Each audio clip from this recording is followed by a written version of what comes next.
Hi everyone, welcome. Today we're going to be doing a review on season 2 of my adventures with Superman. I was able to watch the first 2 episodes and, I kind of liked it. I enjoyed last season. From what I saw from the 2 episodes I saw this season, it's quite enjoyable. Yes, it is a different take on the Superman mythos, but also a lot of the DC mythos. I mean, you got Deathstroke Slade in there, who plays a different type of character. Damage, some others as well. But I feel it's for a cartoon, it really works well. The voice cast is great. You got Jack Quaid playing Superman and Clark Kent. You can kind of see a little bit of difference between the two characters. Still getting used to being a superhero. Still, starting to like being, admired by people, doing good and things like that. Alice Lee as Lois Lane. Probably be some bitching about the fact that she is an Asian version of Lois Lane, but who cares? It still works. It's still Lois Lane. It's still the go-getter we're used to. And, finally we have Ishmael Saeed as Jimmy Olsen.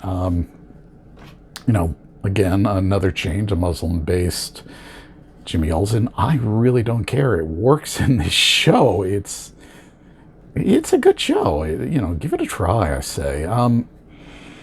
Like I said, this season so far, Superman is trying to get used to being a hero. He's also still trying to figure out his Kryptonian background. He's got some issues with that. What I don't understand about this show is why is it on Adult Swim? It's not that I have anything against Adult Swim, but when you see, some of the things they do, Rick and Morty and,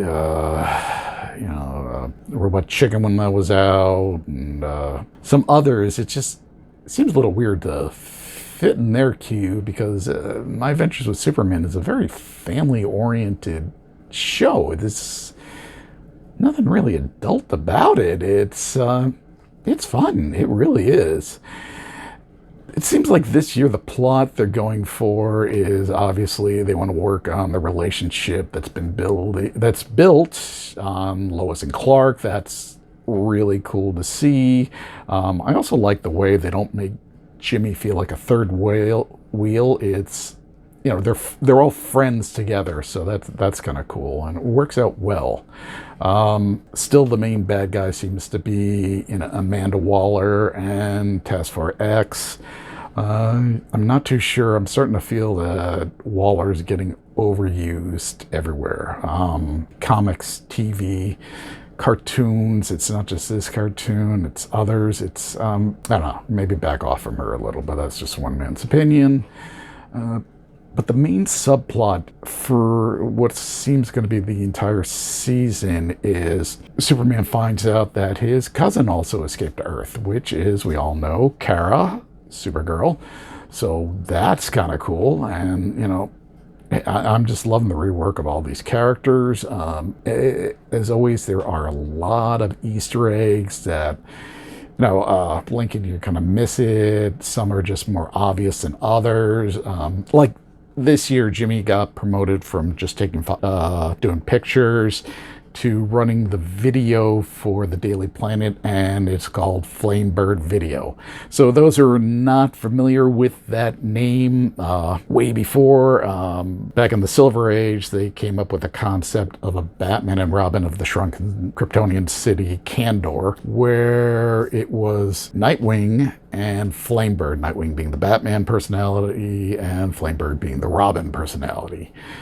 First done by Superman as Nightwing and Jimmy Olsen as Flamebird, and then taken over by one of Superman's cousins and an assistant. And Nightwing is, I doubt they'll use that name because he is attached to a character more than Flamebird is, but it's nice to have a little Easter egg.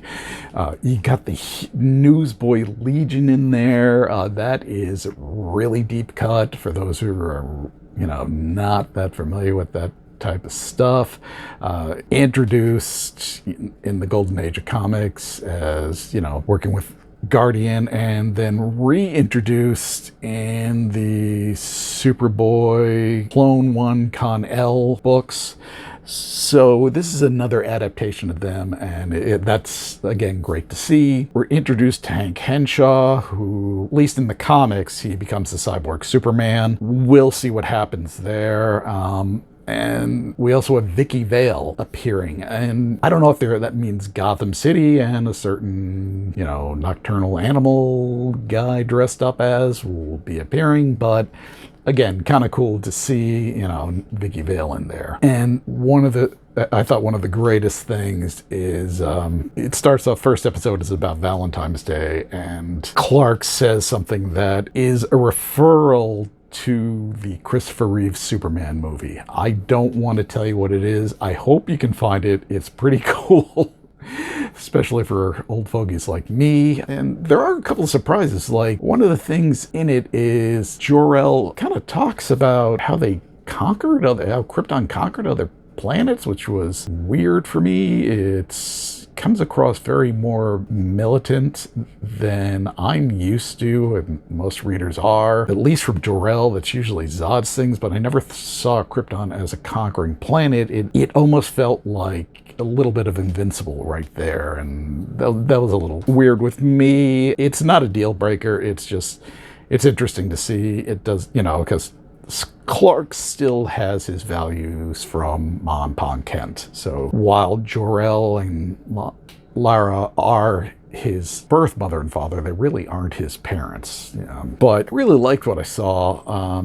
I highly recommend it. It's a fun show. Just put your mind off to the side. Don't think too hard about it. Everything is an adaptation. It's just the way they change things that makes it either work or not work. Changes in, Titans, changes in Batman the Animated Adventure, changes in so many other Young Justice and so many other cartoons, including live action movies. Some work, some don't. I feel it really does work in this. Of course, one of the things I love about Warner and DC is their creators' credits. They pretty much acknowledge a huge majority of people. It's not like Marvel, where Marvel has just, this character is created by these two people and then special thanks to everybody. There's a list, like it says Slade Wilson created by Marv Wolfman, George Perez, Superman created by Siegel and Schuster, and et cetera, et cetera, et cetera. So it's really nice to honor that.